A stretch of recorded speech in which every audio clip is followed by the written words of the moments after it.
Beshear's request for a major disaster declaration. Trump's approval will give Kentuckians access to individual assistance, including reimbursements for some essential expenses.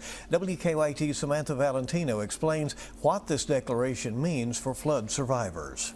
There are still hundreds of people that are affected by the disaster, and being there for them is important. Franklin County Judge Executive Michael Mueller says his community, like others across the Commonwealth, saw major devastation in this month's flooding. We've had over 514 homes affected by the disaster. President Trump's approval of Governor Beshear's request for a major disaster declaration will open the door to individual assistance for flood survivors. In a statement, Congressman James Comer explained that includes reimbursement for essential expenses and serious needs not covered by insurance or other forms of aid. Some counties impacted by this month's flooding were not included in Governor Beshear's initial request for the disaster declaration. Beshear has previously promised to amend the request to include other counties once it was approved by President Trump. What I tell those counties and those families is we want you to be a part too.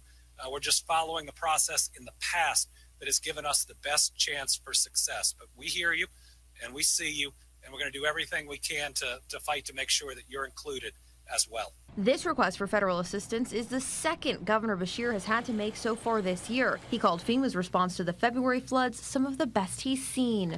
In just under 2 months since the president approved it, significant progress has been made for recovering here in Kentucky.